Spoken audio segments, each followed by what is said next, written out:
Good morning and welcome to this panel discussion on engineering the future, the role of AI and biotechnology. I'm John Anderson, President of the National Academy of Engineering, and I'm excited to present today's discussion co-hosted for the first time by the National Academy of Engineering and Queen Elizabeth Prize for Engineering from the Engineering Foundation.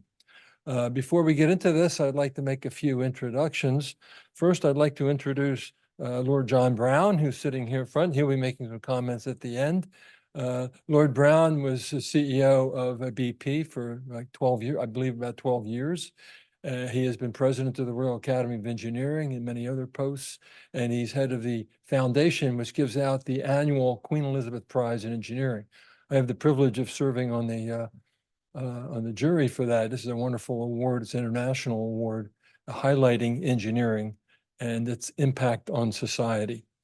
I'd also like to welcome those from the foundation, the Queen Elizabeth Prize Foundation, who are here, and from the others from UK. Thank you for being with us and helping us with this event. I'd like to also introduce the past chair of the National Academy of Engineering, Chad Holliday. He's in the back. He's waved his hand there. I was fortunate enough to serve on council when Chad was the chair of the NAE and really a great leader for us. And he was CEO at DuPont, chairman of the board, as well as chairman, I think, of Shell International and other activities. So thank you for being here, Chad. Appreciate that very much. So, we have two panels today. Panel one is engineering the future revolutionary AI innovations and their impact. And panel two will focus on the evolution of biotechnology, lessons learned from a global pandemic. Before we get started, I wanted to take a moment to introduce you to the role of the National Academy of Engineering that it plays in addressing the engineering challenges of today. The NAE is one of the three academies comprising what we call the national academies in the US, the other two being science and medicine. The NAE is the only academy of the three that has a significant membership from the industry, which uniquely positions the NAE to provide insight from the private sector. Together, the three academies oversee the National Research Council, which is the largest arm, which executes, validates, and disseminates technical studies requested by the government and the public. This year, the National Academy of Engineering celebrates 60 years of engineering leadership. It was formed in 1964 under the Charter for the National Academy of Sciences. The NAE promotes the theme Leadership in a World of Accelerating Change, an appropriate title for the times. And it ties into the NAE's first major campaign to raise $100 million to accomplish our mission. We are not supported by the government. We're what's called a 501c3, and we depend on gifts and other fees for operations. So we have a fundraising campaign. As I say, if you see a person from our development office, put your hands in your pockets and lock up, as they say. From its inception in 1964, the NAE has been called upon to provide independent, unbiased, and objective advice on issues involving engineering and technology and innovation. As advisor to the nation, the NAE is able to convene the best and brightest minds in engineering and technology. I think the convening ability of the national academies is its strength. And we do this to respond to issues of importance, provide unbiased, evidence-based studies and reports that represent a consensus, and inform policy decisions that improve our nation and safeguard our citizens. This ability to convene the best engineers in the US to advise the nation makes the work of the NAE unique among other engineering organizations. NAE members who participate in studies and reports by the national academies reflect the broad mix of engineering disciplines and a cross-section of leaders in industry, academia, and government. This diversity of thought and expertise enables the NAE to accomplish its core mission as a trusted voice of engineering leadership. As technology has advanced, engineers have been there every step of the way. In fact, it's hard to think of the word technology without thinking of the word engineering. For example, from mitigating and adapting to climate change to developing mRNA vaccines at scale and with safety, to safeguarding our food and water supplies, to protecting our networks and power systems. NEE members provide the guidance needed to ensure the prosperity of our nation and safeguard its citizens. The role of the national academies was critical during the COVID-19 pandemic. Rapid response was needed in all countries. As the COVID-19 pandemic gripped the nation and the world, the national academies rapidly mobilized critical expertise in the sciences, engineering, and medicine to inform our government's response and recovery efforts with evidence-based reasoning. Our ability to facilitate collaboration across research disciplines and between public and private sectors was critical in our history. Here in the DC area, the District of Columbia, Maryland, and Virginia, 2 states plus the District of Columbia, separately implemented voluntary stay-at-home orders during the 3rd week of March 2020. You recall that time is when it was exploding in the world. These 3 government agencies, the states, issued a coordinated mandatory order on March 30th. In advance of executive orders to stay home in 2020, the National Academies went to work. Leveraging its ability to convene great minds and provide expert advice, the Academy studied and released several rapid expert consultation reports to the federal government. The first rapid expert consultation addressed severe illness in young adults for the COVID-19 pandemic, and it was issued in March 14th. So these dates are kind of important. A second follow-up on the stability of the SARS virus on surfaces and was reported in March 15th, 1 day later. Another report on social distancing for COVID-19 was released on March 19th, 2020. And a report on data elements and system design for modeling and decision-making, on what basis the decisions we make, was published on March 21st. So in 7 days, 4 of these consensus rapid reports were put out. That is a record. 4 consensus reports in 7 days. More than 24 rapid expert consultation reports and proceedings were released in 2020 alone. These covered various topics. For example, the effectiveness of fabric masks for the COVID-19 pandemic, and reopening of K through 12 schools during the COVID-19 pandemic, prioritizing health, equity, and communities. Today's panel on the evolution of biotechnology will discuss the lessons learned from a global pandemic. I look forward to the panel's discussion as we work together to build a safe and sustainable world for all. Now I turn the microphone over to NAE Executive Officer Al Romick, who will introduce you to the National Academy's long-term efforts to address emerging technologies such as artificial intelligence. Al?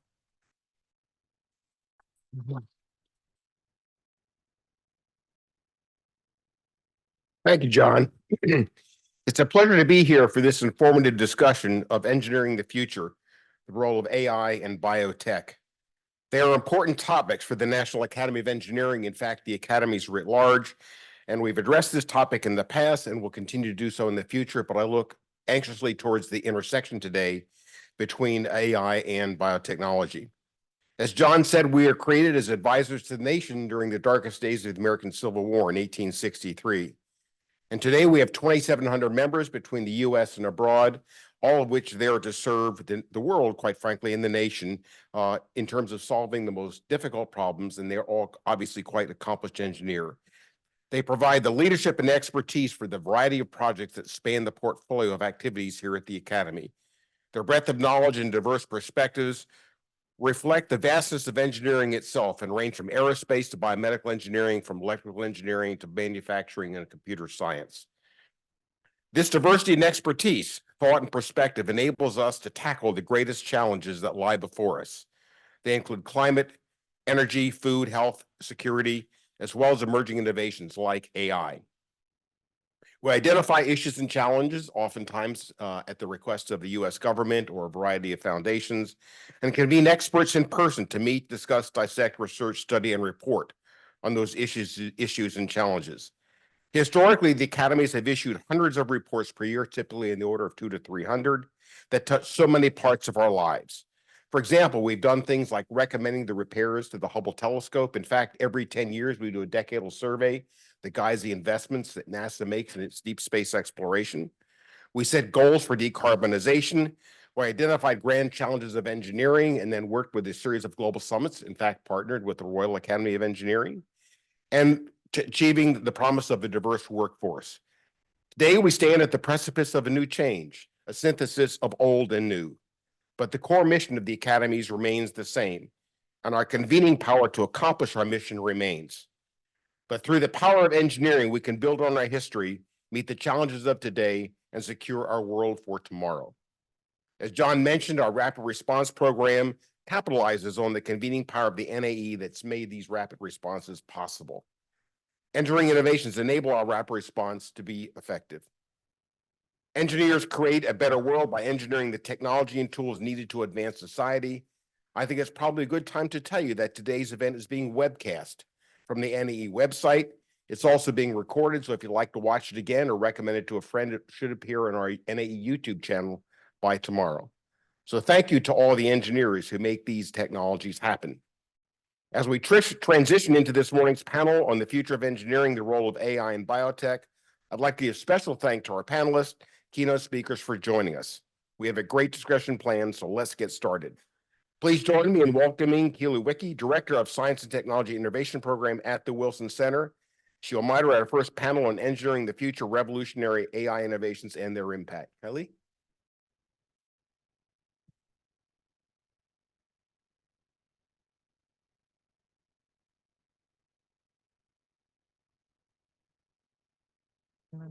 There we go. Good morning, everyone. Thank you so much for joining us today. I'm looking forward to this panel. I'll be parsimonious in my introduction so we can save time for our panelists. My name is Kelly Wicker, and I'm the Director of the Science and Technology Program at the Wilson Center. And I'll be moderating today's discussion. As AI continues to redefine the boundaries of what is possible, today we're bringing together pioneers, researchers, and thought leaders to explore how engineers can embrace and contribute to the full potential of artificial intelligence. So I'd like to welcome up our three panelists to join me up here on the stage. I'm delighted to be joined by Dr. Rama Chalapa, who will be next to me, a Bloomberg Distinguished Professor in Electrical and Computer Engineering and Biomedical Engineering, and the Chief Scientist at the Johns Hopkins Institute for Assured Autonomy. Dr. Chalapa is considered a pioneer in the area of AI and is recognized for his contributions to digital image analysis and automatic face recognition and applications. He was elected to the National Academy of Engineering in 2023, and he's the author of the book, Can We Trust AI? We're also joined next is Dr. Swami Siva Subramanian, who is the Vice President for Data and Machine Learning Services at Amazon Web Services. He plays a pivotal role at AWS, overseeing the development and management of data and machine learning services. And his work is instrumental in driving the innovation and practical applications of AI in various sectors. Additionally, he's a member of the AI Futures, Preparedness, Opportunities, and Competitiveness Working Group within the NIAC, which is the National AI Advisory Committee. And then finally, I'm joined by Mary Louise Missy Cummings. Dr. Cummings is the Director of Autonomy and Robotics Center and a professor at George Mason University. She holds faculty appointments in mechanical engineering, electrical and computer engineering, and computer science. And in this role, she conducts research and devises ways to upskill or reskill the area's workforce in all things AI related, and additionally works on the safe and ethical deployment of AI. Thank you all for joining us today. I'm looking forward to this. Let's kick it off with a broad question that we'll go to all three of you for. What was your path from engineering into a focus on machine learning? And we'll just go down the line. Well, good morning, everyone. I took a course in pattern recognition in spring of 1977 at Indian Institute of Science. That's what we used to call machine learning those days. I fell in love with it. So I came to Purdue to pursue my PhD. Purdue at that time was world's best university to study pattern recognition. We had pioneers like King Sen Fu, Fukunaga, my advisor, Cashier, Patrick, and so on. So since then, I have been doing pattern recognition, computer vision, and so forth. I got interested in neural networks in the early 80s. There was a nice paper, Hopfield, talking about traveling salesman problem and how it could be solved using neural networks. So we had about 10, 12 years of a good life with neural networks, simple 3-layer network and so on. Then support vector machines came and kind of knocked it off the pedestal. But the deep learning was there in the late 80s. We tried some of that in 2001. We didn't have enough data. We didn't have GPUs then, so things were not working very well. But since 2012, deep learning has come back big time. So naturally, I got into it. And computer vision is the one that brought deep learning back into existence, actually, because 2012, AlexNet and so forth. So since then, AI has changed from being largely domain-driven, knowledge-driven to data-driven exercise. So, so this is kind of considered a natural progression for us, and we are still very active in computer vision. And of course, AI has spread across all disciplines: medicine, public health, education, and so forth. So that's my brief outline. Yeah, thank you. Dr. Subramanian, I know you had a much more non-traditional path into machine learning. Yeah, well, very unlike esteemed fellow panelist. My background is my PhD is not in machine learning, so I actually did traditional distributed systems, and I got into building large-scale systems, which became cloud, like what became AWS and cloud computing in the industry. And then 8 years I was building our storage services like S3 and EC2 and all databases and so forth. At some point when my daughter turned 1 year old, I'll keep the story short, but I took her to India to show her to all her grandparents. And I was there for 3 weeks, purely jet lagged. And as he said, deep learning almost actually 2014 was like really in its prime. So we had access to all amount of data in the cloud. We had access to all kind of computing. So I wanted to know what was this amazing technology. So I taught myself deep learning during those 3 weeks. And then I came back and I told Amazon leaders like Andy and everybody saying like, okay, now I think I'm going to do a new job. It's called machine learning. And it is how to bring machine learning to the entire developer community, because at that time, only the people with PhD in machine learning could do machine learning.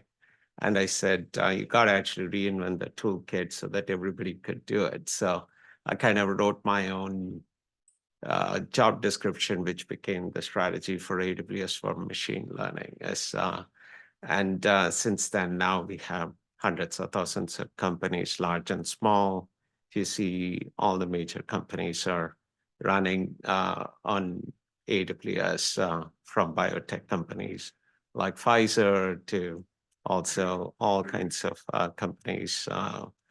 If you use probably most of your applications running on your phone are probably powered by some of those services like SageMaker or Bedrock. So, but I always tell my story so that to say machine learning, if you actually get into the habit of start experimenting and getting a feel for it, you can actually get started quickly. Yeah, thank you. And Dr. Cummings, you were a pioneer as a fighter pilot before you became a pioneer in AI. So we'd love to hear more from you. Yes, thank you. And I just want to thank Lord Brown for, we've had a long history, so it's great to be together here today. It's such a treat. And yes, I got into AI in a very roundabout fashion because I was a fighter pilot, one of the first female fighter pilots for this country. And, I saw how very advanced technology affected people on a day-to-day basis. And in the 3 years that I flew fighters, on average, 1 person a month died because of the struggle between humans understanding the autonomous systems that were underpinning the aircraft. And so I went back and got my PhD. And it's funny to hear people talk about AI, because I'm starting to get old enough now where I and the OGs, we get together and go, AI has been around a long time, and we get exhausted because, Licklider had some really good ideas in the 50s. And yet here we are in the 2020s. And, you know, it's funny, of course, my students think they're the first ones that ever thought about anything, whereas, you know, they just have compute, thanks. So, you know, ever since I got into, so AI has been a toolbox, a tool in my toolbox for my entire career. And, you know, I read the tea leaves and we increasingly start to use that toolbox. But there's a lot of problems in the interaction piece, both in terms of humans interacting with autonomous systems. You know, the Insurance Institute for Highway Safety just came out and basically said every car that has any AI in it for driving assist is terrible. And then I worked, the Biden administration graciously invited me to spend a year with them, helping them with self-driving car policy. So I got to see the inner workings. I also did a sabbatical with Amazon Robotics in Boston and got to see the inner workings of AI in a manufacturing setting. And, you know, there's a huge gap. In academia, we're coming up with a lot of great ideas. And then there's the reality. And we have really struggled with self-driving cars. We are really struggling with driving assist. We're struggling in the manufacturing settings because the systems are so brittle. And I carry with me that passion for safety. I'm an engineer. I am here to make technology work. And by work, I mean, it is efficient, it improves the quality of outcomes, but it's also safe and improves our lives. And I really feel like that somehow, particularly with generative AI, which is impressive, but also just like all of deep learning, anything with a neural net in it has some serious flaws and, you know, vulnerabilities. And industry doesn't really want to talk about that so much because, you know, I understand they want to sell a product, but we're getting to the point now where AI safety has to become part of curriculum, part of the way every company approaches the problem. I brought some flyers that you can read. They're in the back, or I'll give you one. It's really about a new responsible AI certificate that we have at Mason. It's the reason I moved to DC so I could be close to the center of power to start educating and doing more research on how do we really test these systems? What does it mean to certify? How are we doing data labeling that's going to affect all of our systems? And how can we guard against some of the problems, for example, in generative AI that we know it's coming? So, you know, I think it's exciting times, but I also am pleading to the engineering community. You know, safety used to be something that we left up to companies once the technology got to them. But AI is a different animal, and now we have to start thinking about AI safety from the very beginning. I'd like to say, if AI were a US citizen, it's ready to collect Social Security and be on Medicare. It's a good reminder. I feel like for a lot of people, they think this is brand new, but well, I wanted to talk a little bit today about innovation, about frontier development and how young engineers can move into this field. So I'd love to start with Dr. Siva Subramanian. I know your experience is such a good example of the fact that there is a pathway for anyone to enter machine learning. What are some of the things that, some of the pathways you think young students and young engineers can take? And what are some of the things that you're doing at AWS to build those pathways? Sure. First, I actually think I'll just tell an Amazon story and how we retool, because we are a big company and we can't just magically wave a wand and make every engineer an AI engineer. So we had this challenge that when we wanted every line of business, every team in Amazon to have machine learning, be aware of machine learning and learn how to use machine learning technology, we said, okay, how are we going to, just because we say top down, thou shalt adopt machine learning, it's not going to happen. They have to know how machine learning systems work, when to deploy them safely, how to do them, how to understand what a confidence score is, how to understand machine learning makes prediction, not decisions, because those are two different things. So when we got into all of this, then we decided we will start what I call as a machine learning university.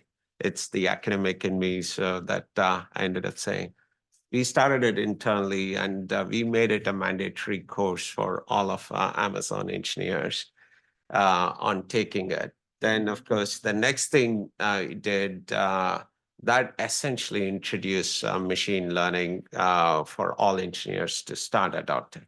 Then top down, when every line of business adopts, writes their yearly plan, we ask them to answer a question mandatorily. How do you plan to adopt machine learning in your business to help your customers?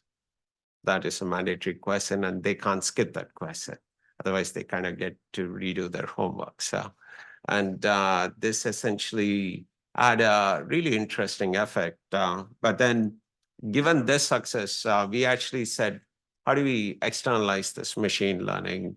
So we took this courses we developed internally and started actually making it free as part of Amazon Future Engineer program, which is to get to high school students here in the US and everywhere. And we even offer generative AI scholarships, partnering with Udacity and others to $12 million in value. But one of the things I learned as part of doing this and tracking is it's not just enough to train the students, you've got to train the trainers. So even in community colleges, you got to train the trainers so that they know how to teach the students. So now we are doing both. And that is one of the ways we are starting to see even an increased amount of success in reaching to communities where they don't have access to top universities, because I didn't go to a top university in my undergrad or anywhere. So, and you got to actually, there is talent everywhere, but you just got to actually get them the resources. So that is why when you're training the trainers, of course, we don't have to go to the top 50 schools in the US. We are training the trainers in community colleges and others as well, using the MLU courses so that we give them the playbook. This is how we are training as well. Thank you so much. I want to go to Dr. Cummings next. I know you talked about this a little bit, but I know at George Mason, you have a new certificate program about responsible AI initiatives. How does that play into how you're hoping to see the field evolve as new blood comes into it? Yeah, these are really good questions. I do sit across 3 departments, which is interesting. And, you know, I have to go to a lot of meetings, but I think one of the things that I have seen over my academic career is there's a lot of fiefdoms, a lot of pulling in stovepiping. I mean, departments, we talk about interdisciplinary, you know, we want to value working together, but, you know, a lot of departments want to hold on to their fields and want to have the, you know, reign supreme. I get that as a former military person. However, the problem is that we just simply are not putting out enough people. That's true across the country. We are not training enough people with all the AI skills that they need.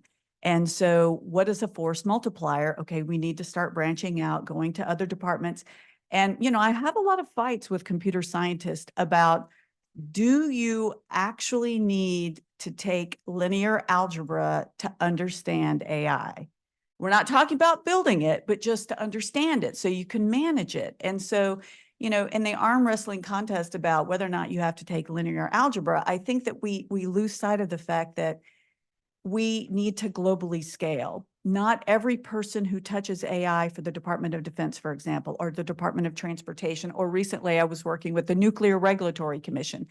They don't need necessarily to be people who are going to create a generative AI program. What they need to know are where the weaknesses are, how they're built, what are the questions that they should ask, who are the people they should go talk to if they have a very specific question. And so we need to stop in academia trying to be the keepers of the knowledge and, you know, the superior beings that we are. We need to understand that to get AI to really work at scale across all these domains, we're going to have to give people some tools that they can use. And, you know, even if you have, you know, I mean, we argue, if you have a mechanical engineering degree, how can that actually make you an expert in AI? You know, smart people are everywhere, and even people outside of engineering.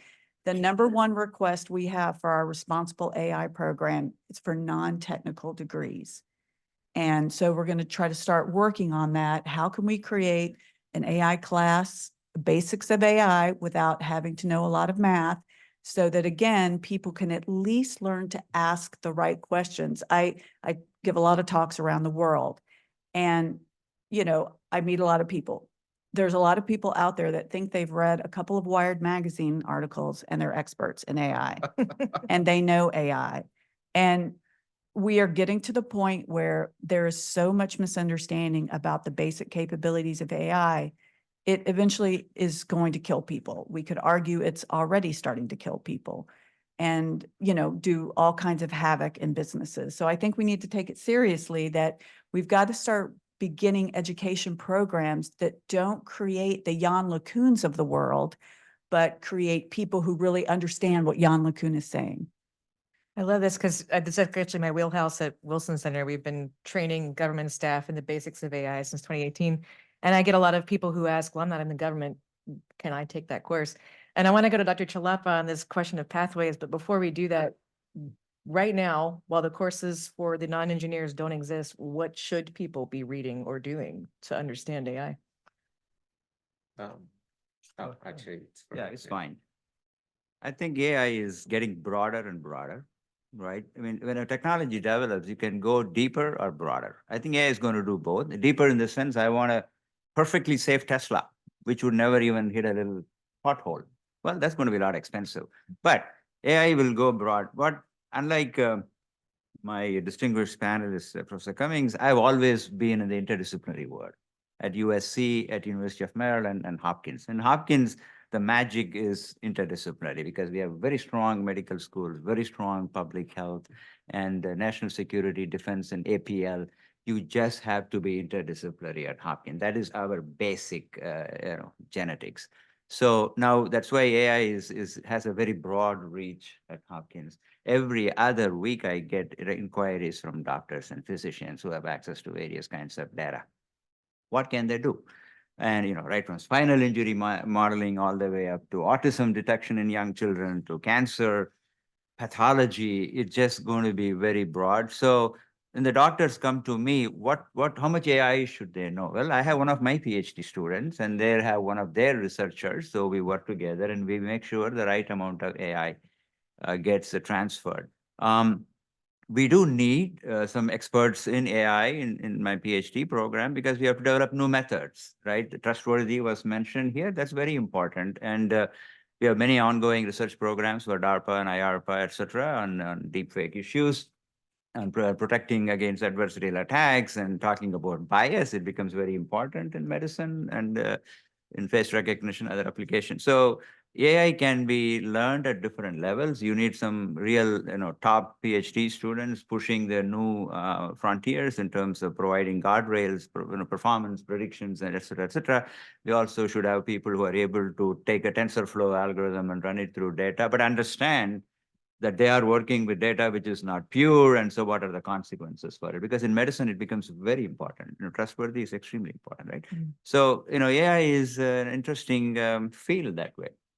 You can kind of approach it. It's like, music, right? Some people just listen. They may not be able to sing. Whereas some people kind of belch out a great opera. So you have the entire spectrum. AI is going to be like that because it requires lots of knowledge. It requires about data science. It requires optimization. I think linear algebra is good. It's like a Centrum vitamin. You need vitamins every day morning. So I always say, take a chapter of probability and a chapter of linear algebra and a chapter on optimization, you'll be good. So I think, I have to disagree with that. All right. So because there is an understanding, but you have to, more and more I see students trying to just get what is needed to get by. Mhm. Then I say, no, you got to immerse in it. So, okay, but AI gives you this flexibility. You can get in and out in terms of expertise. Yeah, I'll stop there. I'll quickly as I'm a fan of linear algebra and computer science, but I would say though, one of the remarkable things about AI is, I'll take an example of having been through cloud computing since early days, even before cloud was computer. While cloud disrupted IT industry, AI is going to disrupt every industry. So, and the thing is, we can't expect everyone to understand linear algebra though. So you got to teach them how to use AI, how to exercise guardrails, understand the difference between predictions and decisions. Because those are two different things and they get conflated all the time. And having those framework and thinking is very, very important because even when somebody's designing a product, they have to view AI as an ingredient to making a product remarkable, not as the product itself. And I think that is even teaching a product manager who has no math background, but still understanding it is still something they should know as well. So I had to, instead of saying I disagree with either of them, I actually agree with both of them, but it's this, I'm somewhere in the middle, literally. Looks like my panelists didn't have a good linear algebra teacher. Dr. Cummings, did you have thoughts on what non-engineers can do to learn right now? Well, there are many different universities who are trying to, give workshops, and there's a lot of material written by, all kinds of media. I find most of it's very skewed, and there's a heavy bias towards optimism for these kinds of technology, which is great. I think we need optimism that drives a lot of, if engineers, if the self-driving car community knew how hard it was going to be, they would have never spent the money. And I do think we need to stand back and say, what has happened, in the hundreds of billions of dollars that the industry has spent in self-driving car research? That is research that the government didn't spend. We've actually learned a lot of lessons. And so even if it didn't really come out or we're really struggling, we have to appreciate that there's been a lot of amazing advancements that have come out just in terms of that. So, and so you're like, well, how does that really help non-technical people? Well, I think those kinds of applications are good, but and having universities try to capitalize on the excitement of AI is also good. But I think what ends up happening is the educational material, or what we're calling to be educational material, ends up being biased towards the positive, and Gen AI is going to change your life, and it's going to, all industries are going to be disrupted. But, Air Canada will tell you that they recently let a chat bot loose, and it gave a customer wrong information about a grief fare. And then they would not reimburse the customer because they said the customer didn't follow the real guidance, that they didn't go to the right website. And then that customer smartly took Air Canada to court and won, because, the court ruled that Air Canada was liable for what the chatbot said. And all of those engineers and managers of the engineers, like you mentioned, no one really understood the brittleness that these systems have and how you need to layer in checks and balances. And so we really need to start embracing the idea, even with vaccines, we never let a vaccine loose without saying, but there are some issues, and there are maybe some populations that shouldn't take this vaccine or should consult with your doctor. So in other areas of science and technology, we have no problem saying, great technology, but we've got, some issues that we need to think about. Somehow with AI, we've not done that. We're, going gangbusters to try to get as much AI in the world as possible. And then Air Canada, companies like Air Canada, there's a bunch of lawyers all over North America are in trouble for using AI to write their briefs. So, we need to start making, I've actually thought about, can we get an AI label, like warning label, like on cigarettes, right? This could be damaging to your career if you don't use this in the right way. So I think what I'm really saying is we need to start teaching people how to manage their expectations around AI. And I don't think you need linear algebra to manage expectations. Oh my God. There you go again. There you go again against linear algebra. Okay. I worked on the unmanned ground vehicle project for DARPA 1992 to 1996. And then, of course, we had the DARPA Grand Challenge, as you know. Tom Schratt, a good friend of mine, ran it. When I look at self-driving cars, right? I think what we can all appreciate is in the process of getting into an autonomous driving car, we have included a lot of safety features. The blind spot detectors, even entry-level cars have them. Let me tell you, if you're driving in the night, if it is raining, those are still working, right? It's very useful to have. My car tells me if I'm going to hit the car in front of me. It's not all just AI, it's computer vision technology playing. So what we think of AI is something we have to be careful about. I am not a proponent for a totally automated driving because I like driving, but I like having all these safety features which came about because we wanted to go for the fully automated car. So we have to, make sure that we understand where, things stop, where we want to go further. If somebody wants to be in a totally automated car so they can shave and eat breakfast and make cookies, up to them, but they should know what the risks are. So my view is that AI is going to have issues. I call it a friend with flaws. I have a lot of friends with deep flaws, quirks. I myself like that, but we all learn how to cope with that. If you insist perfect friend, you won't have any. So AI is not going to be a perfect friend, but it's going to have flaws. Like every technology, just look at Boeing, builds great planes. But 737 MAX had some issues because of the improper way it was managed. So a couple of them went down. Then the company comes back, tries to fix it. Yeah, once in a while they forget to put the bolts on in the door.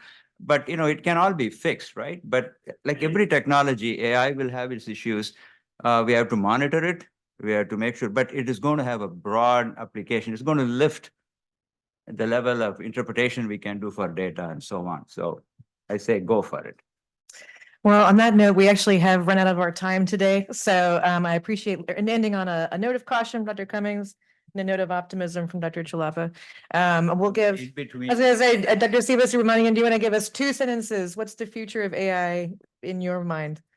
I mean, machine learning is one of the transformative technologies we are going to encounter in our generation. I'm very excited about its potential, but if we take a very thoughtful, risk-aware approach to deploying machine learning, I actually think it is going to make all our lives really amazing. Well, thank you so much. On behalf of the Queen Elizabeth Prize for Engineering Foundation and the National Academy of Engineering, I want to thank all of our speakers for this really insightful discussion this morning. It's been a pleasure and an honor to be a part of it. I would like to now turn it over to Dr. John Locke, who I will let you take my spot, I think. Should I go there, maybe over? I'm not sure. Yes, over to the podium.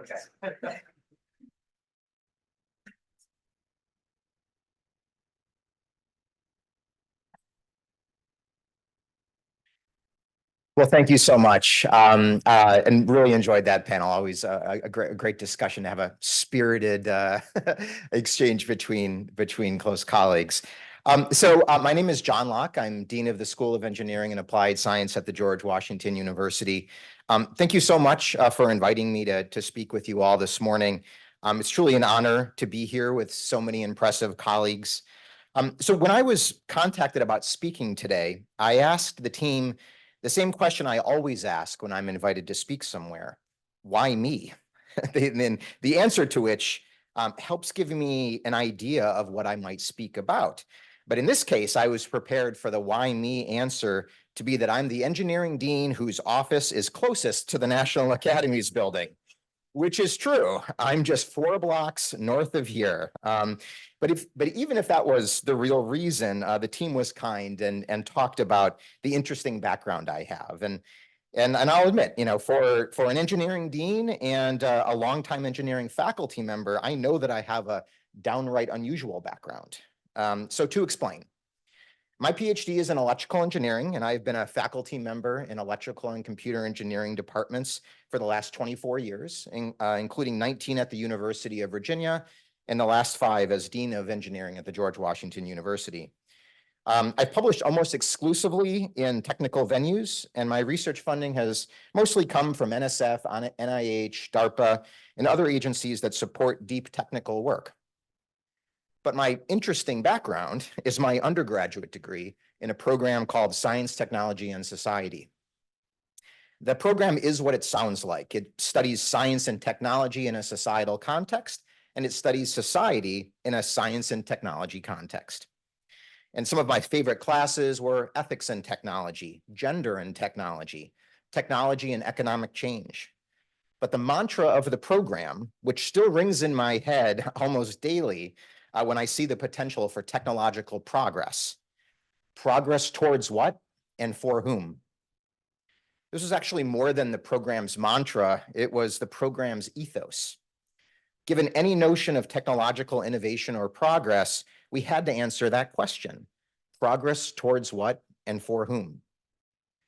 That question wasn't meant to throw a wet blanket on innovation or any notion of technological progress. Rather, it was a reminder that we as a society, and certainly we as engineers, need to ask and answer that question as we work to create a better world. And I can't imagine two fields where it is more important that we ask and answer that question than in AI and biotech, the topics for today. Fields that have the potential for unprecedented progress, but progress towards what and for whom? So I'd like to share a couple of examples of how that question has played out during my career, most of which has been spent at the intersection of biotech and AI. Well, at least the data-centric precursors of what we think about as AI today. So I design embedded and cyber-physical systems, and many of my projects have involved the design of wireless and wearable sensor systems for a variety of health applications. So back in about 2004, one of my first projects in this area was a home health monitoring system to enable aging in place. Sensors deployed in the home and worn on the body would monitor an aging individual, detecting physiological or behavioral anomalies and notifying a loved one of a problem. These systems are, of course, commonplace now, but in the early days of Bluetooth and low-power microcontrollers and sensors, I was feeling pretty proud of the technological progress I was about to unleash on our world. So I was excited when I was invited to speak at a local retirement community and share with the residents about how this amazing system would enable loved ones to monitor them remotely and make sure they were doing okay. And it was going great until one of the residents asked a question that I should have asked myself when starting the project. Won't that mean my children will come and visit me less often? She asked it with a sadness and fear in her eyes that I will never forget. The system I was developing didn't have a terrible answer to the question, progress towards what and for whom. It was going to help busy working adults keep an eye on their loved ones, thereby enabling those loved ones to live independently for a longer time. But it wasn't going to help that resident feel more connected to her loved ones. In fact, it was probably going to result in greater disconnection. Is the trade-off worth it? Maybe. But it is a trade-off we need to be aware of and honest about. Honest with ourselves and honest with the people we are purportedly working to help. So hearing the question from that resident that evening had a significant impact on my career, as my application focus shifted from providing data to clinicians and remote family members, which are of course noble pursuits, to providing data to individuals and the people who care for them every day. Which brings me to my next story. Around 2014, I was part of an interdisciplinary research project with a geriatric nurse and psychiatrist who came to me with a problem. They told me that the number one reason why families transition loved ones with dementia, from caring for them at home to moving them to a skilled nursing facility, was caregiver burden resulting from dementia-related agitation. Put another way, the behavioral challenges that are common in dementia disorders, such as Alzheimer's disease, build to a point where the family caregiver, typically another elderly individual, often a spouse, feels like they can't do it anymore. My collaborator called it a critical drop in caregiver self-efficacy. They deeply wanted to continue caring for their loved one. They just felt like they weren't able to do it anymore. It was too difficult and they felt too helpless. So my collaborators, who knew such families very well and worked with them on a daily basis, had two theories that they wanted to explore with me. One, if early stage agitation can be detected, caregivers can intervene before agitation escalation.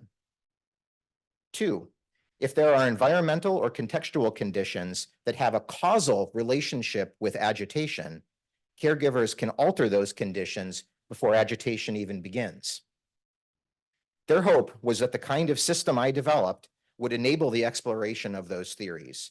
And if one or both of those theories proved valid, we could empower family caregivers in a way that prevents caregiver burnout and preserves caregiver self-efficacy, thereby enabling them to care for their loved ones at home for a longer time, which they desperately wanted to do. So we had a clear answer to the progress towards what and for whom question, and it was critical that we kept that answer in mind throughout the project. So, for example, one of the questions that came up early on in the project as we were collecting data and training our machine learning models to detect agitation was, what is agitation?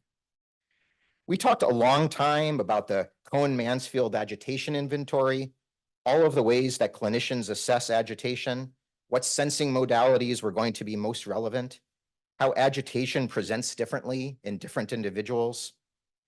And then one of the nurses clarified it for the rest of the team. Agitation is whatever the caregiver says it is. We were designing the system to help the caregiver. They were the one experiencing the agitation. They were the for whom. So, by the way, what a great example of the importance of interdisciplinary collaboration. The what is agitation question was so complicated and mysterious for the engineers, and on our own, we were almost certainly going to head in the wrong direction. But the answer, the patient-centric answer, was so clear and simple to the nurses on our team. Agitation is whatever the caregiver says it is. So we designed our system to make it easy for caregivers to mark agitation events, and we trained our machine learning models on those markers. That, of course, required personalized models for each patient caregiver dyad. But that is one of the beauties of machine learning. With enough data and enough ground truth markers, models can be trained to individuals. We just need to remember for whom we are training the models, for whom we are trying to achieve progress, and design the system and collect the data accordingly. I see these kinds of stories playing out in our world almost every day, very often within the realm of AI and biotech. At GW, our faculty are working to address those issues, especially in the area of what we call trustworthy AI. Our engineering faculty have deep technical expertise in AI, including linear algebra, but their focus on trustworthiness is based on the recognition that trust is not just a technical problem to be solved, but a social construct that cannot be ignored in the rapid proliferation of new technologies like AI. And that requires consideration of policy and law, ethics and equity, sociology and psychology. As such, our engineers are working closely with faculty in our schools of law, public health, international affairs, media and public affairs, and others to really dig into critical issues of AI and trust. They also joined forces with faculty at the University of Maryland and Morgan State last year to win one of the new NSF AI institutes, TRAILS, Trustworthy AI in Law and Society. A major focus of TRAILS is participatory AI, advocating for involving human stakeholders in the development, deployment, and use of AI-enabled systems. It aims to create technology in a way that aligns with the values and interests of diverse groups of people, rather than being controlled by a few experts or industry giants. If people are involved in the development of a system, they are more likely to trust that system. Just like those family caregivers were more likely to trust our system because they knew the system was trained on what they thought was agitation, not some disembodied expert. But to even get to that point, we need to keep in mind why we're developing these AI-enabled systems in the first place. Progress towards what and for whom. So thank you again to the National Academy of Engineering and the Queen Elizabeth Prize for Engineering Foundation for inviting me here today. And as I said earlier, I am 4 blocks that way. So please swing by and say hello next time you visit our national academies, and I'd be happy to share with you more about the work that we are doing at GW. Thanks again.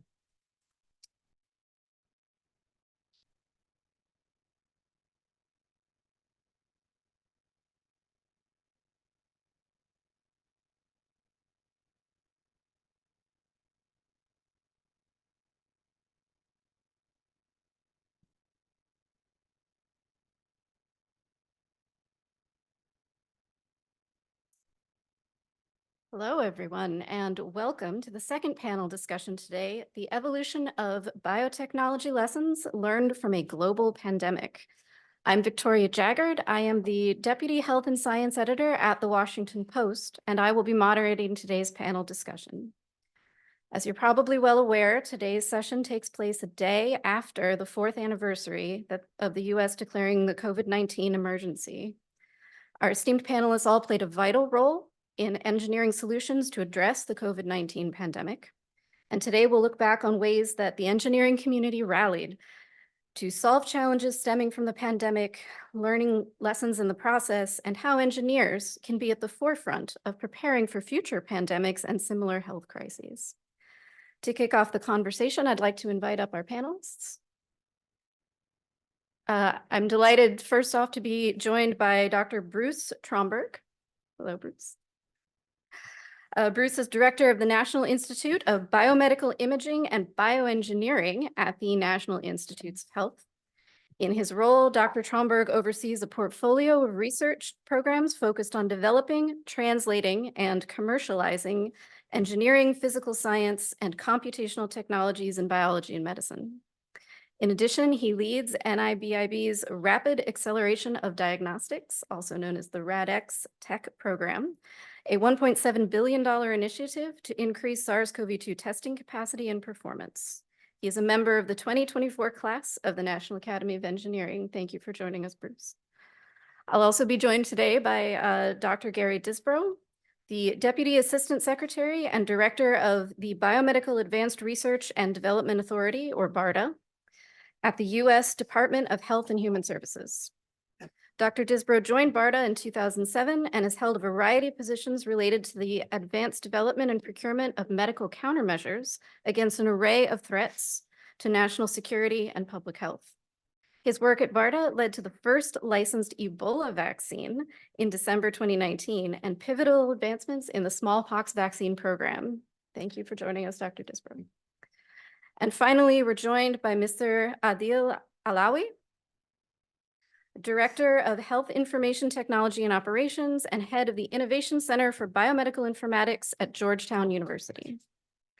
Adil is responsible for the design and implementation of health information exchange approaches to integrate disparate systems and maintain heterogeneous data in secure research data warehouses for secondary use. At the Georgetown Howard University Center for Clinical and Translational Science, Adil leads an initiative to build a multi-center data access and information sharing environment for clinical research. Thank you so much for joining us. So to begin today's discussion, I wanted to open it up a question to all three of our panelists. It is quite clear that the COVID-19 pandemic galvanized the science and engineering communities to tackle one of the biggest threats that was facing our country's public health and global public health. And I'm curious how each of you see a development within your field that you think is going to be vital that we maintain for the benefit of future public health going forward. Dr. Tromberg, we'll start with you, please. Okay, my mic is on? I believe so. Great. Thank you. Great to be here. Thanks for the invitation. I don't know if there's a single development in the field, and I guess you can look at this from a technologic perspective or a public health perspective. I would say the pandemic itself was like a giant meteor crashing into the planet. You know, there's shock waves and multiple shock waves that are occurring over time. So we're not out of that effect of the initial impact.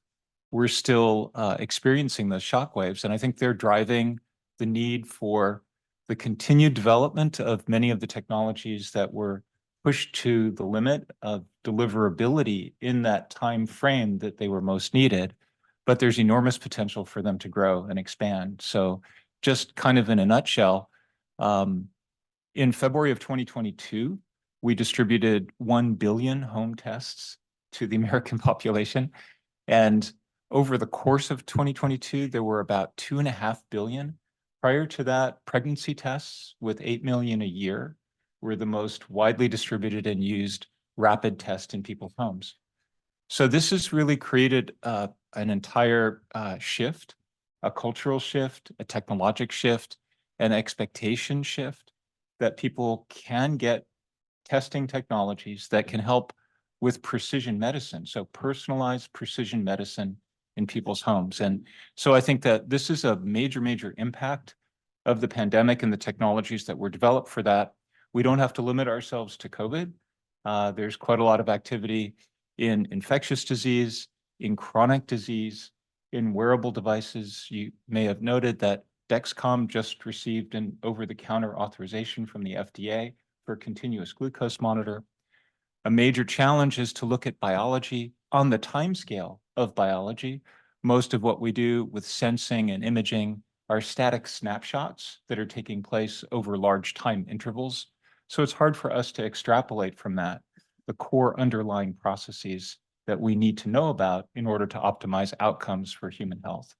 So I'm going to stick with devices and personalized precision medicine, whether they're molecular-based sensing or bioelectronic or biophotonic.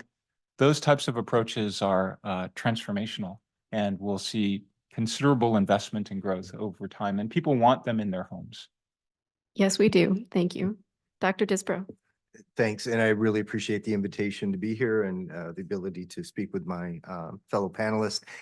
So one development I think was critical was the advancement of mRNA technology as a vaccine. It had been in development various stages for approximately 10 years. DARPA had funded it. Our colleagues at the National Institute of Allergy and Infectious Disease had supported it. BARDA had supported it, but actually developing a vaccine that was shown to be effective and have an acceptable safety profile in a phase 3 was a huge push forward for vaccine technology. The speed at which you can generate new vaccines has proven to be, very positive. There's the 100-day mission, which is outlined in the National Biodefense Strategy. And based on a licensed technology, the mRNA vaccine, we were able to work with the companies and produce a new variant, a strain change, within 60 days and have tens of millions of doses being produced. So it is possible to meet that 100-day mission, but it needs to be based on a licensed technology. And then the second thing is not really a development. I think it was a realization for many people, and particularly those in government, of how vulnerable our supply chain is for every product, not just for vaccines, therapeutics, and other sterile injectables and diagnostics, but for every commodity that people utilize. And then also the limited capacity globally for manufacturing. Many groups have made investments to bolster the supply chain, to make sure that there is manufacturing capacity in various continents. And so my biggest concern moving forward is we've realized that we've made investments. We, the US government, other governments, other private foundations have made those investments, is how do we sustain that so that we don't find ourselves in the same situation for the next pandemic. Wonderful. Thank you. Mr. Alawi. Thank you, and good morning, everyone. It's an honor to be here and with my esteemed panelists. So from academic and research perspectives, and we support the research enterprise within Georgetown University and our collaboration institutions. Several lessons learned from the pandemic and how it impacted our processes, daily life, and data access. One is interoperability. So how can we bring all these systems to interact and to exchange information in a meaningful way that can inform and get more data shared across several healthcare institutions and within jurisdictions. That can actually, the absence or the lack of this interoperability hindered the efforts and support and support the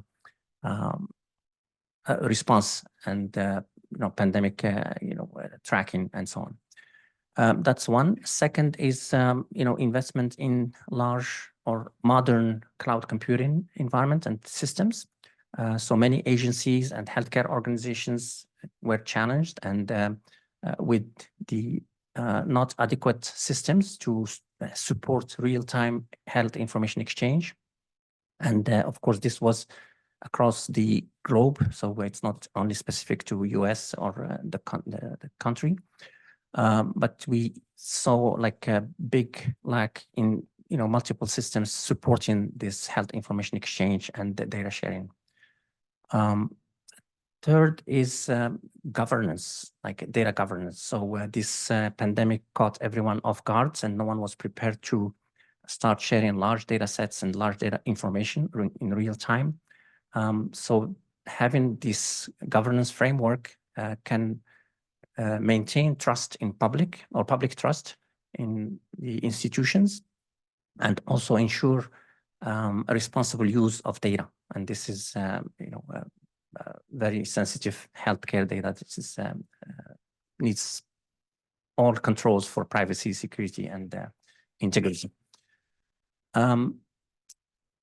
Another aspect was collaboration between our partnerships between public and private healthcare organizations.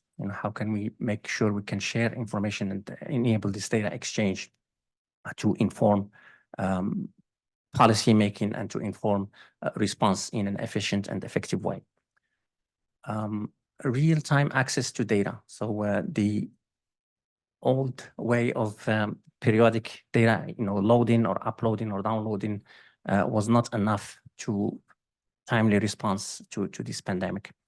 So having these systems that can support real-time access and federated models would be important to go forward and to prevent any, or to be ready for any pandemic. Thank you very much. So obviously there were a lot of changes, not just in the technologies and the innovations that the pandemic brought forward, but in the ways that we had to figure out how to work together to solve this challenge. Dr. Tromberg, I heard you mention specifically cultural differences, and I've heard you speak before about some of the changes that had to happen in interagency collaboration. Could you speak a little bit more about that and what the likelihood of that is continuing in the late pandemic phase? Sure. And I'll kind of go back to the early stage of the pandemic, and testing was rolled out, and it was all laboratory testing. You had to get a prescription to get a test. And of course, there's a long turnaround time for a nucleic acid test in the lab. And so by the time you got your result, it was, you were well infected. And then the whole structure of public health is sort of such that you have to get this news from your doctor, and then the doctor will guide you and help you make a decision. So of course, from the technology perspective, that doesn't seem really realistic, especially if you have a fast moving pandemic. So early on, we felt that we could de-risk technologies in a systematic way and launch the RADx program in order to do that, with an innovation funnel for people to come in with ideas from all around the world, supported these, accelerated the development of both portable handheld technologies for nucleic acids, as well as rapid antigen tests. And okay, those are technical problems. And I thought the technical problems were the hard ones, but ultimately they have to be accepted by the communities. And we didn't really even know if people were going to use tests at home at scale. So we had to roll out programs to sort of assess that. We're the technology people, so we're not experts in that. And of course, CDC partnerships were essential for that. Understanding the landscape of all of this, BARDA was an absolutely essential partner. We worked with Gary and his colleagues to really understand exactly, that's what Gary and his team, that's what they work on all the time. We wanted to accelerate it so that the turnaround time for us to be able to identify great projects and get money to performers or investigators was faster than ever, weeks, actually. And we were able to do that through innovation process. So all of that turned out to be cultural, and the ultimate cultural, I guess, mountain to climb is to get these tests authorized by the FDA And the FDA was, of course, overwhelmed. It was a tidal wave of response in every dimension to the FDA for every possible device. So we worked really closely with them to create an entirely new process where we could function as the intermediary, the trusted intermediary between companies or laboratories that were submitting concepts or ideas. We could de-risk them and ensure the quality of that data, and then present that to the FDA in a systematic way, optimize workflows. So our partnerships with BARDA, with CDC, with FDA, with DoD, especially in supply chain, turned out to be absolutely essential. If we didn't do that, we wouldn't have gotten anywhere. So I think it was a really important lesson for us that the opportunity to interact and share and develop these shared, shared initiatives and joint ventures with our colleagues really made everything work. Excellent. And so what do you see as the possibility for advancements in diagnostic-led medicine now that we are moving past COVID? You mentioned other potential diseases and precision medicine at home. Could you elaborate a little bit more on what that might mean for the American Sure, there's been consumer? enormous investment in platforms. We're all now familiar with nucleic acid tests and rapid antigen tests. And so those have a variety of different technical strategies. We're familiar in some sense with next-gen sequencing. We're also familiar with that in the frustration over when new variants appeared. The turnaround times for next-gen sequencing were like a month, and so we couldn't track things efficiently and effectively. We couldn't look at variants. We had to look to Europe or other parts of the world to see where the tracking was that was going on, the new variants appearing. So a lot of those investments that didn't necessarily make it into widespread practice from technologic innovations, new materials, new approaches, new strategies are still in progress and working and can be converted into other pathogens, chronic diseases, and so forth. So much of that is still in process and being converted. Even we have continuing programs with RADx and with our colleagues all across the government in order to do this in many, many other areas. Wonderful, thank you. Can I just add? Yes, please. So as Bruce mentioned, the, collaboration across the federal government, it was unprecedented collaboration across the federal government with the private sector, pharmacy chains.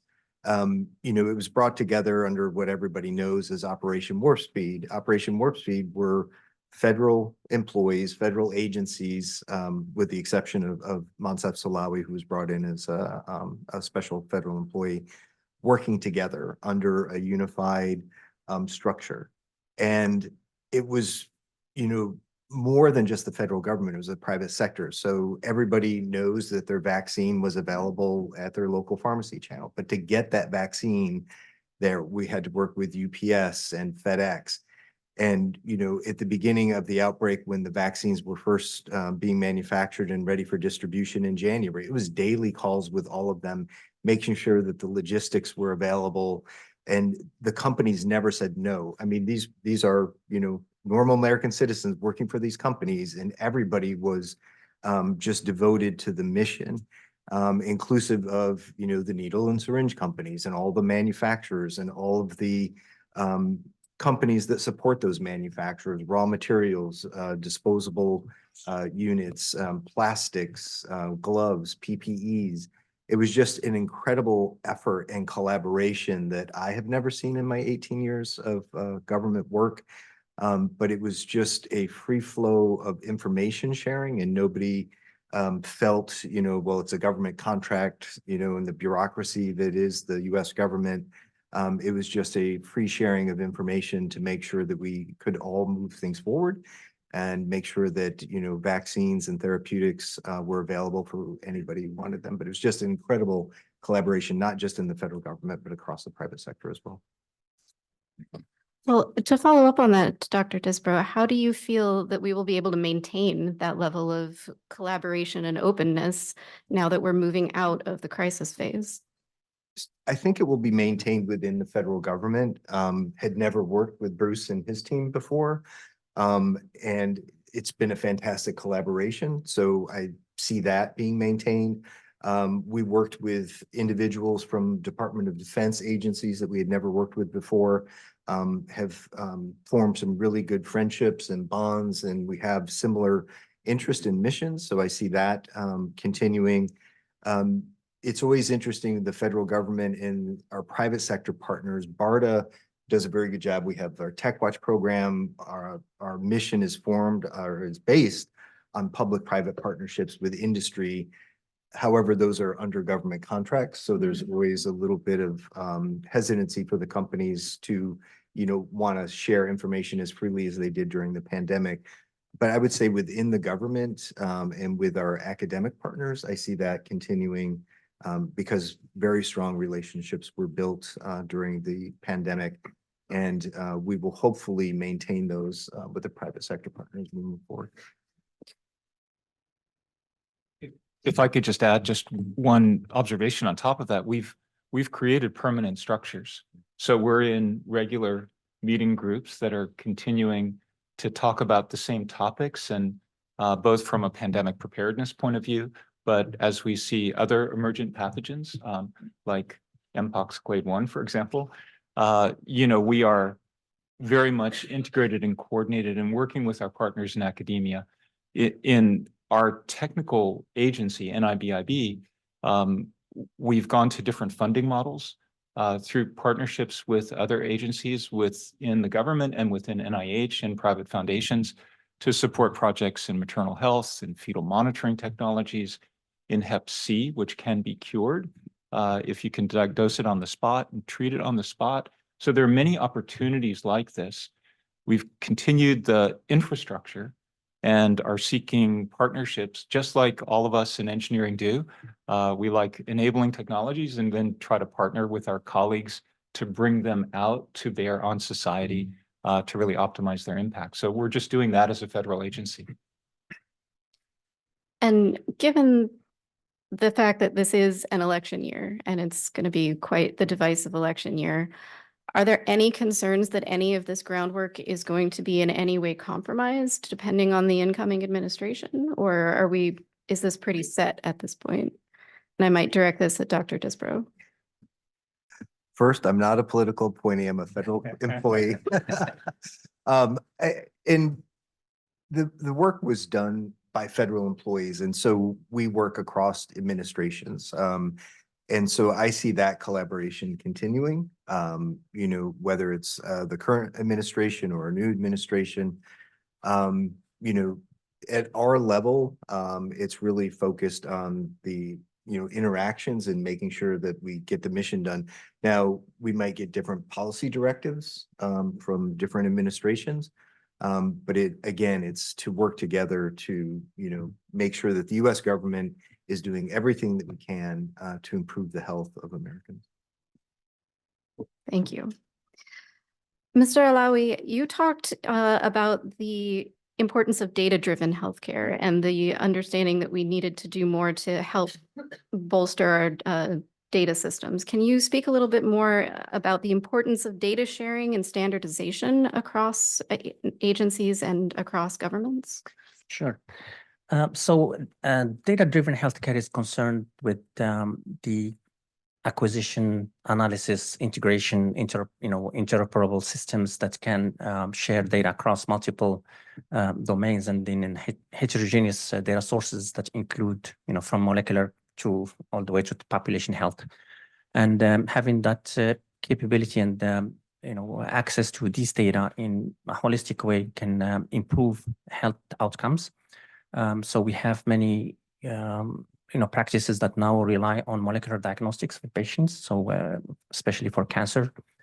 So bringing this data together from phenotypic, genotypic data and seeing what kind of biomarkers has impact or relationship to outcomes is what the future is. Also, a lot of we're talking about telemedicine, telehealth that has been enabled by technology and scalable access to tools and devices and networks and bandwidth. And we also are looking into integrating data that is outside of the healthcare environment. So namely getting social determinants of health. What kind of variables impact the outcomes for certain populations, so we can have that inform response and addressing those disparities and inequities for healthcare. So real world evidence is what we are dealing with to collect information and data from multiple sources, including patient-reported outcomes, wearable devices, mobile phones, and of course, other sources from EHR, electronic health record systems. Now the interoperability is getting, it's not fully done, but we have good progress in terms of certain standards from data exchange. And since the HITECH in 2009, HITECH Act 2009, I think over 98% of healthcare organizations now have electronic health record systems, and those operate in standard manners like HL7 or FHIR protocols that can facilitate this information exchange. Could I maybe also comment on data? Because that was a huge challenge for all of us. I mean, if you go back and you look at laboratories and how they test, there is a well-constructed data flow that gets to public health authorities. You also can get your laboratory tests into your electronic health record, especially if it's ordered by a physician, and will be billed. So that's the key thing for getting into the EHR. We'd all go to the New York Times or the Hopkins website and track the number of cases per day. And we knew from serology studies that that estimate was really just that, an estimate. At one point, it was right around 7, 8, 9-fold lower than the actual number of cases from those serology studies. So the ability to track those cases presented itself as a very unique challenge. And we built in parallel then an entire digital health platform to be able to track testing at home. And initially we were told by our colleagues in public health, well, people are not going to give a true report, and we don't trust that people can test at home anyway. So why do we even want this stuff? So we still built those highways with common data elements using FHIR and HL7 v2, and the Office of the National Coordinator became involved in that. But still, people are not reporting their test results for a public health point of view. We'd like to get to that point, but they're not even in the electronic health record. So that continuous glucose monitor is not taking data to the EHR. Your blood pressure, if you measure it, even if we had a continuous monitor right now, it wouldn't be uploaded to the EHR so that you can do your home testing and look at your levels of medication to see if they're impacting your blood pressure control. So we have a long way to go with this revolution, the paradigm shift that's going from laboratories to people at home, to capture that information and then extract actionable information from that in order to optimize outcomes for patients. So that's a huge problem for our community to work on. And it dovetails into the previous panel. And I imagine also, Mr. Alawi, there are a lot of concerns about privacy when it comes to healthcare and any kind of data. How are we addressing those kinds of concerns? Yes, absolutely. So, of course, as you all know, healthcare is a highly regulated domain. So patient privacy, information confidentiality, and data integrity are have very high importance.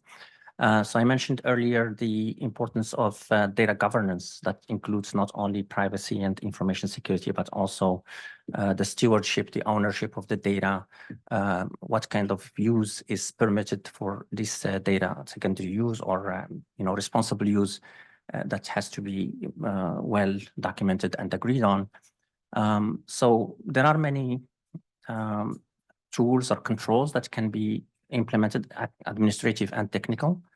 And we have now also like some new development with AI and machine learning, ways to do some AI-based de-identification, for example, and while keeping the anonymity or confidentiality of these data, especially for text data, which is not unstructured data. It is hard to de-identify and to use for secondary or for research. So, leaning on new technologies and advanced methods to de-identify this data and keep it usable for secondary use. Yeah. Thank you. So we have a few more minutes. If there are any questions in the room, if anyone has a question, I believe there's a mic here in the middle of the aisle. Please step on up. And while you're thinking about that, maybe we'll have time for one or two. I'd like to direct a question to the entire panel, which is, what do you see as the next challenge that we're going to be facing that might accelerate innovation and R&D in biotech? Well, I guess I've already alluded to it. It's we have the capacity with technologies that are under development, that are in laboratories, that are in early commercialization stages to really emerge and make a difference. Many of those technologies are sort of waiting for markets to open up. So that timing between government investment and the market opportunity for sustainability is a huge challenge. We, from a research community perspective, from a data organization, dissemination, analysis point of view, you know, we have a lot of the structures in place now, but to convert that to benefit on a wide scale in problems that don't necessarily have a huge commercial market, but are really, really important public health problems, those are major, major challenges. And it's hard. We're always trying to navigate that sweet spot. And Gary mentioned, you know, BARDA has pioneered those partnerships with industry in order to help de-risk and keep technologies going in times when maybe there isn't a pandemic, but there could be. And I think, you know, Gary can speak to warm base and those kinds of manufacturing challenges. You want me to respond or take the question? Why don't we just have a few minutes, so why don't we go ahead and take the question in the room? So may I ask a question for the previous panel? I think it's linear algebra. So I wanted to bring this up. I worked for IBM Research since 1969. I'm a physicist, not a computer scientist. I'm aware, as you all are, that we had the artificial intelligence machine Watson that won Jeopardy, defeated in 2011. And we decided we were going to get into Watson Health. And we're going to do, let's say, looking at images and detect melanomas, et cetera. And the Watson Health business failed. So whatever was going on then, and I've spoken to people who all worked in it, I've never gotten an answer internally from my IBM colleagues who are still there. What went wrong? How come we failed to take advantage of our expertise in artificial intelligence to develop Watson Health? So if anybody from the previous panel has a thought, I can try to contact my IBM colleagues, but they never have answered me. Go ahead. This is their time. Yeah. Once the panel is over, we can come out there, I can talk. I appreciate that. Thank you. So to add on to what Bruce was saying, I think the key to moving forward is sustainment of everything that has been built through these multi-billion-dollar investments. It's going to be very difficult. We're facing challenging times where not only the US government, but many governments around the world are already, the interest is waning on pandemic preparedness.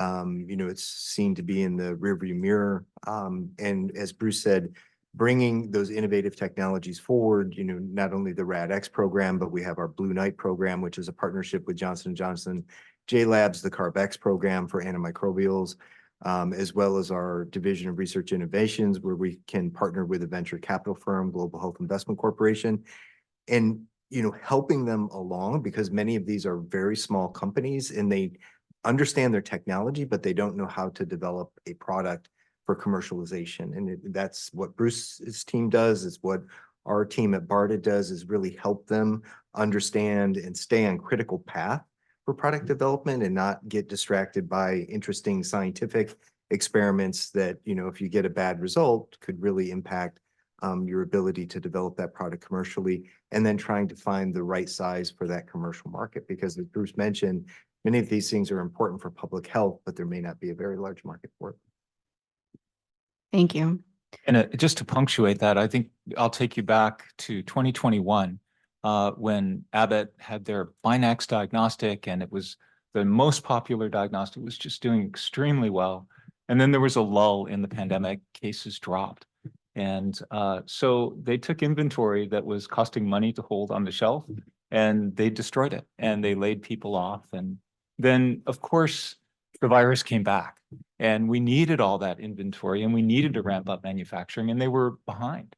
And we actually had to create entirely new programs and bring in manufacturers from overseas to be able to meet the urgent demand of the Omicron surge, which we could see coming. All the modeling studies showed it, we knew it, but we were totally unprepared. So again, working together as multiple federal agencies collaborating, coordinating, we managed to do that in an intense time. But if the way Gary's strategy, if there's a way to really sort of keep the warm base going and help de-risk until these demands really emerge that will drive markets, we're sort of in trouble. Well, I think I saw one more question if we still have a few more minutes. Great, thank you. I wasn't sure if you had time. So it's interesting that despite being engineers and scientists, most of what you've discussed really is about collaboration and process and people really connecting with each other. And understandably, a lot of the focus is around exactly what happened here in the US across a different group of agencies, companies, etc.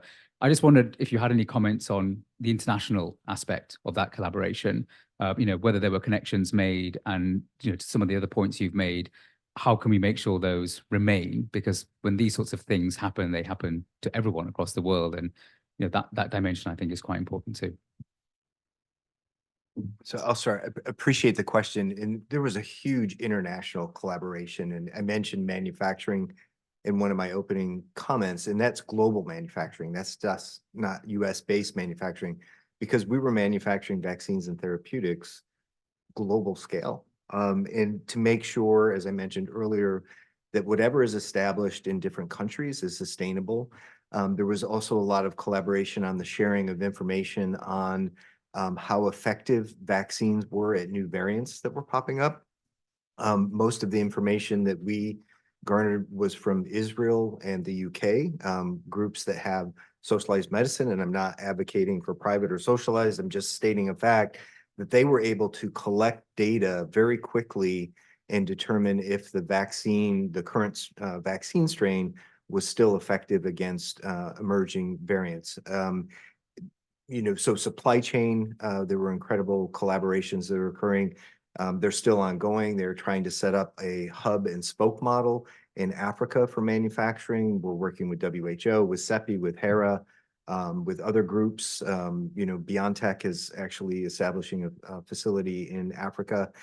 So those are ongoing, and the collaborations as well across the real world evidence that's being seen as emergence continue to pop up. That is continuing as well. Yeah, and I can just add, I mean, we worked really closely with the UK throughout this, meeting with a variety of different technical groups that were helping promote the development and the use of tests. We relied very heavily on the widespread next-gen sequencing, particularly in the UK and throughout Europe, because we established a protocol where we could look at the sequences of emerging variants. And then we developed in silico models to be able to compute whether or not a nucleic acid test and then eventually an antigen test would be impacted, and assess those in a validation core that we built if needed. So working closely with the FDA on that. So we really relied on that information and collaboration. And probably our biggest one, I don't know if you're familiar with FIND, the FIND Foundation for Innovative Diagnostics. They work very closely with the Gates Foundation. We worked with both of them and continue to be involved in partnerships and co-development of a variety of different approaches, sharing information and expertise. So absolutely, this is a global crisis when it happens, and we need to standardize and calibrate and validate. Many of our findings on use, serial use, for example, we shared with the community throughout the world, and the FDA ultimately changed their labeling of the tests based on our research studies that we supported. And now the world understands you need to do serial use of rapid antigen tests to optimize their performance. Thank you. Yeah, this is not Very a quick. question. It's just a comment in support of what has been said. I really feel AI, when it gets access to world health data, will make a healthy world. That's my equation. AI plus world health data equals healthy world, because we have federated learning. and other techniques that can absorb models, if not data from everywhere. We are seeing it when you're looking at malaria issues in Africa, which kind of mosquitoes will spread and come up with the proper vectors and so forth. And we can do that. So I think that is where I see this promise of everybody working. All nations want to have healthy citizens. So definitely. Thank you. And I think that's a lovely note to wrap things up on. So on behalf of the Queen Elizabeth Prize for Engineering Foundation and the National Academy of Engineering, I'd like to thank all of our speakers for their insightful discussion and for shedding light on where we go from here. It's been a pleasure and an honor to be part of the conversation. Thank you all so much.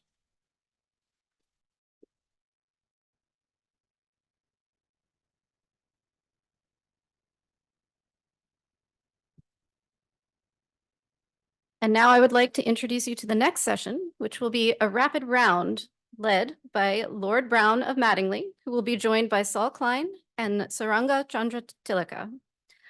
Lord John Brown is a co-chair of the Prime Minister's Council on Science and Technology.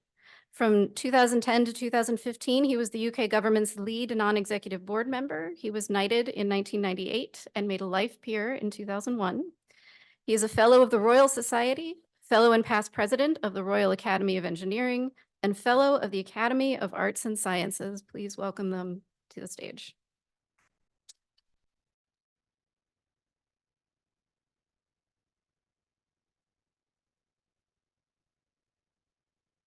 Thank you very much. Good morning. So we have a very quick session here with two people. On my immediate right, Saranga, who is general partner at Balderton Capital, a proven venture capitalist, including founder of Blinkist, the intelligent search engine for video and audio content, which he did in Cambridge in 2004. And Saul Klein, who's co-founder and managing partner of Phoenix Court, home to the Local Globe, Latitude, Solar, and Basecamp venture capital funds. He's an entrepreneur, investor, and operator with an awful lot of experience, over 20 years experience. And he was the co-founder and CEO of Love Film International and part of the original executive team at Skype.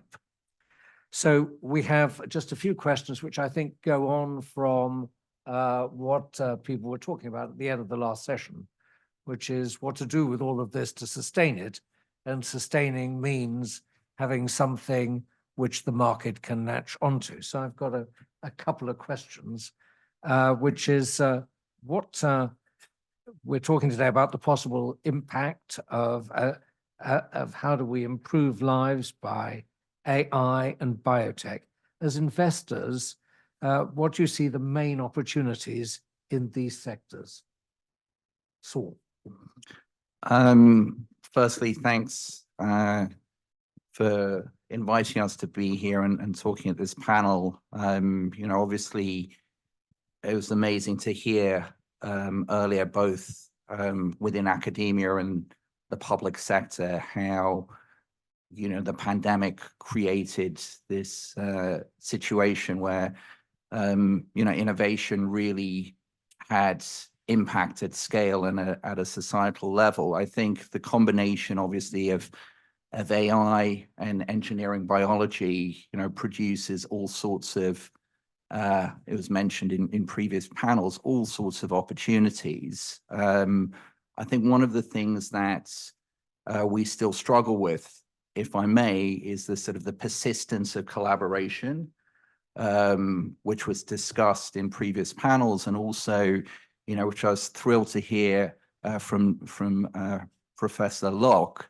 4 blocks around the corner, is the focus on sort of the social sciences within engineering and how important it is to build trust into sort of the innovation process. And I think, the biggest opportunities actually that we see, particularly within our geography, is to sort of bring an impact lens or a trust lens to innovation. So, rather than innovation for innovation's sake, really looking at the for whom that was described in previous panels. And I think, if there's one thing that the pandemic taught us is that we do have incredible technologies at our fingertips today.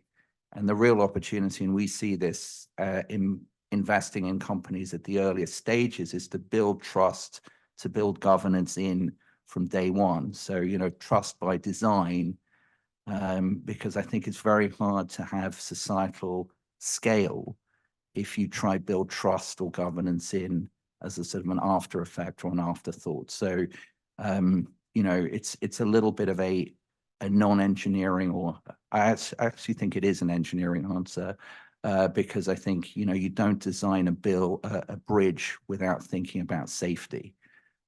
So I think, this has been a persistent theme today, and I think this is really the opportunity that we see, is to build trust and into the innovation system from the get-go. Saranga. Yeah, so first of all, let me echo the thanks for having us here. It's great to be able to speak with all of you. Look, I think some of the sessions earlier have already covered this topic well, but a bit like I think it was Dr. Cummings who said earlier that, I studied computer science early enough that I remember a lot of, what we now discuss in bated breath around machine learning and everything else. But at that time, that science was very simple and it was very small in scale, and the implications were sort of intellectually exciting, but it wasn't very clear how much societal impact they would ever have. It's sort of in equal parts exciting and terrifying to now think of how far that's come along and how powerful those systems can be. And so finding ways to include the voices of everybody who will end up using this technology and being affected by it is, I think, critical. My job today is as a venture capitalist, and I'm not betraying that. So I think, to be a really great capitalist, to build companies of real scale, actually, you also have to build responsible companies, because otherwise you hit, local maxima, you hit ceiling. If people don't really understand, and if they aren't part of the technology and the innovation, if they aren't part of the design of the products that they use, then at some point they'll revolt against them. They'll stop using them. And so if you want to really build innovation technology and have it pervade every aspect of lives, then you have to include them in that early process. And it's really easy as an engineer to get, or a scientist to get carried away with that, I think, sometimes. And a big part of what we see as sort of the opportunity, but also the challenge, is to not do that and actually include a broader range of people as these companies and these technologies and these products are being built. Great. So trust by design and integrating into society. Can I just ask you, what do you think about other sectors which in the engineering and technology spaces were exciting you at the moment? Saul, do you want to go? I've been in, broadly speaking, the technology industry now for 30 years, which is all of my professional life and over half my real life. And I would say that the last 6 to 12 months have been the most exciting period in terms of science, technology, and innovation I've experienced in the last 30 years, because I think we're in an era where, you have waves of multi-decade technology innovation, semiconductors, internet, cloud, mobile, now AI, engineering, biology, quantum, space, mixed reality, all really compounding on one another. So I think the ability for science and technology to impact society at scale, has never been more profound. But at the same time, I think the responsibility that we have in terms of intended consequences and sort of really thinking through what the potential impacts of innovation are at a societal level have never been more important. Because I think, as Saranga said, when I was at Microsoft in Redmond in the late 90s, we were talking about an internet that supported 250 million people. And that sounded like a really big number at the time. And I remember coming to DC and talking about genomics data and privacy. And, it was so far off, because Craig Venter had just barely sequenced DNA, that it just didn't feel like something that was in, you know, our grasp at scale. Now, of course, Oxford Nanopore has a $500 device that does next generation sequencing. And, you know, all of a sudden, 5 billion, 6 billion people are online, and we have genomic data that can support all sorts of amazing technologies. So I think the scale at which technology now impacts society demands a new level of governance and a sort of a new level of responsibility for innovators to sort of really think about what are the impacts. And I think building people in to the design principles is extremely difficult. I mean, that insight, again, going back to Professor Locke, of whatever agitation means, that's the answer, you know, is not really something that most system design is currently fit for.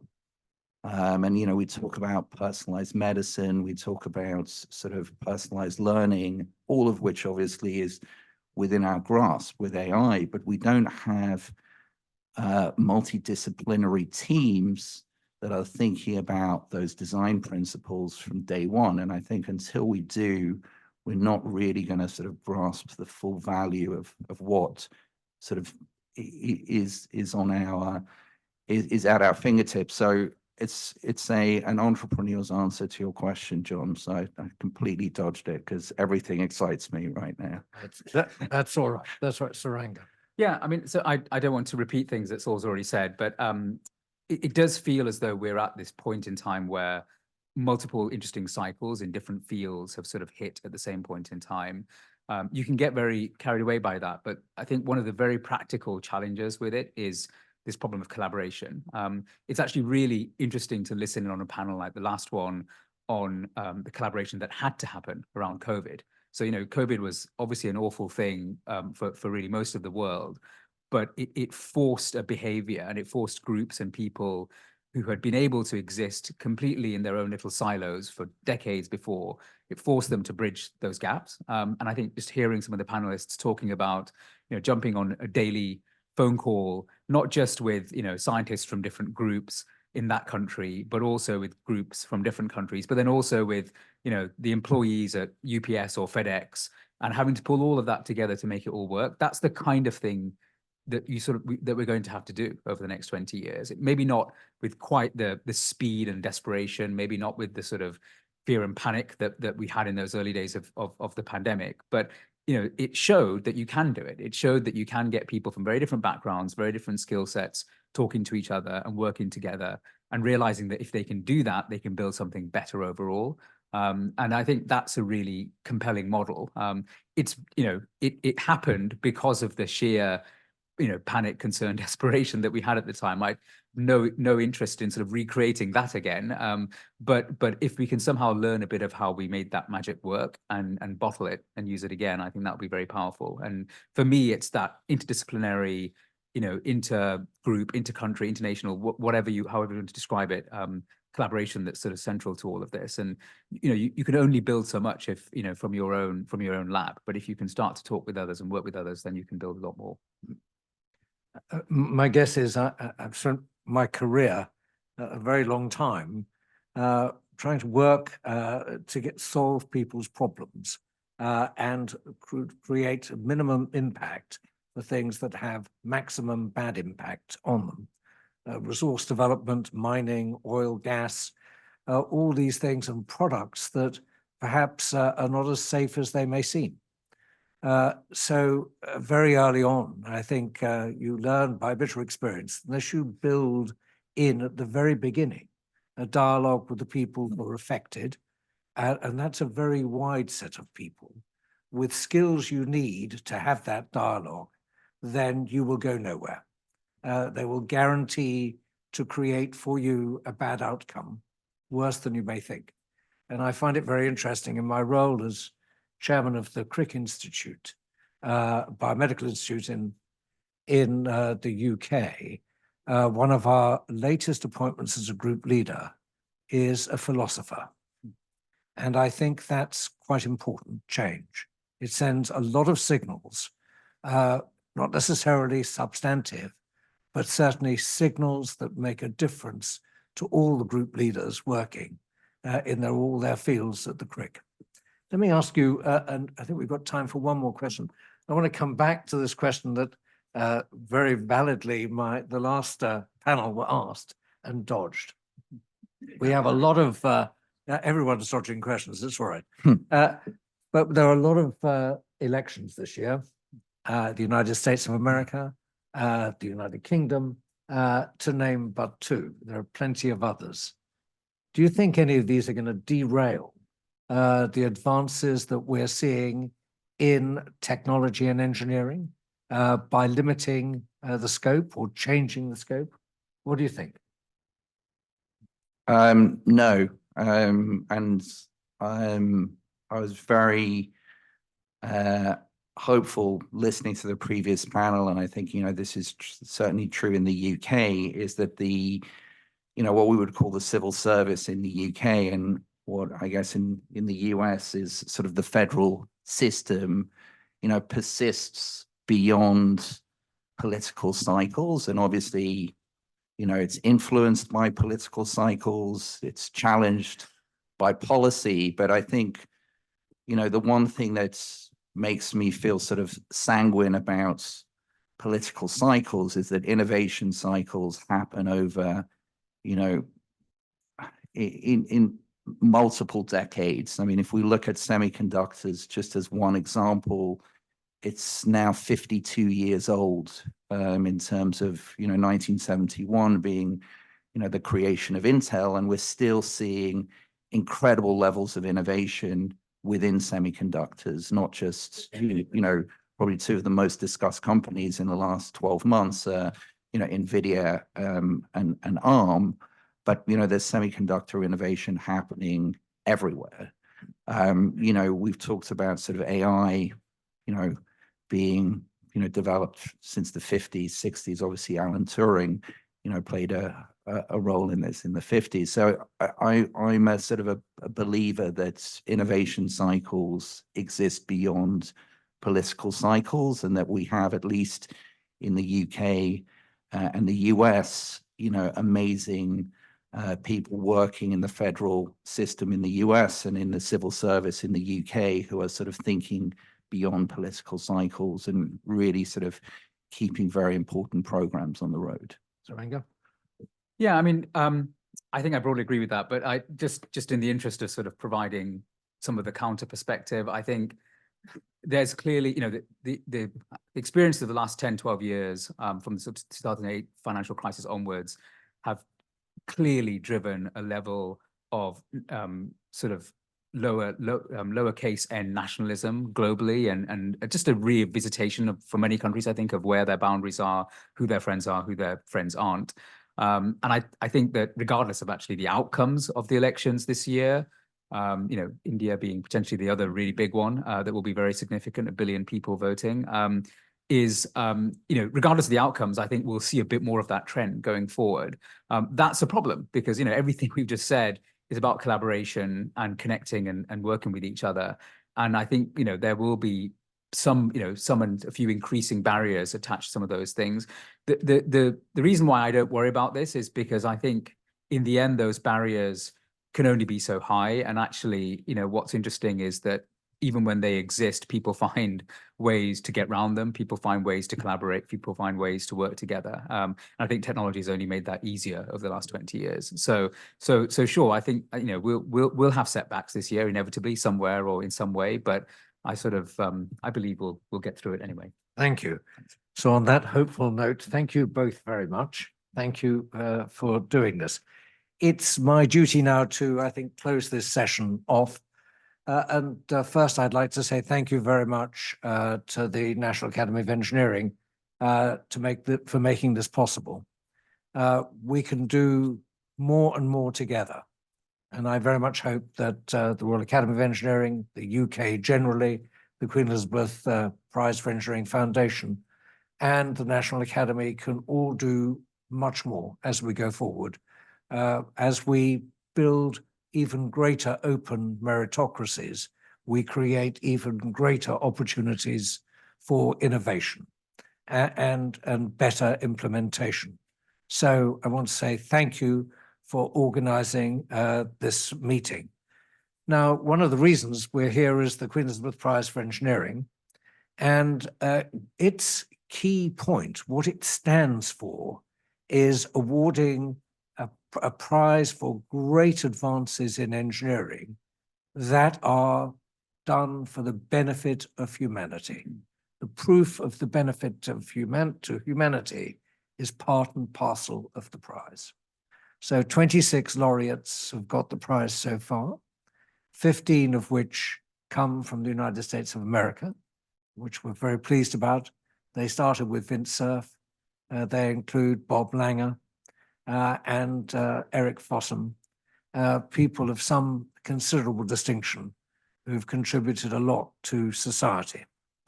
I think today we've exemplified what the Queen Elizabeth Prize for Engineering stands for.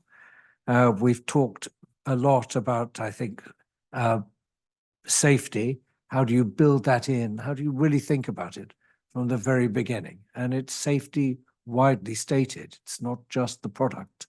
It's the way in which it interrelates in a very big system. Secondly, we have talked about the issues to do with scaling. It's quite one thing having a very small thing that a few people are working on, but to really scale it successfully and commercially is a challenge for engineering. And thirdly, working on society generally. How do you actually work with society to find out what it is they want, what it is they might want in the future, and how they can have it in a way which makes sense to all the people around. I'm fairly convinced that while we've talked about a lot of shockwaves, a lot of changes, and a lot of challenges, I'm sure that history, I think, is on my side in that we've had these challenges and we've actually solved them. And it's why I remain decidedly optimistic about the future. After all, we do have history. And all of us, I think, realize that in the end, the best has yet to come. Otherwise, we can't do one other thing, which the Queen Elizabeth Prize for Engineering does, which is to inspire future generations to do what the past has done, but to do it very much better. So thank you very much for coming, and thank you very much for having us. Thank you.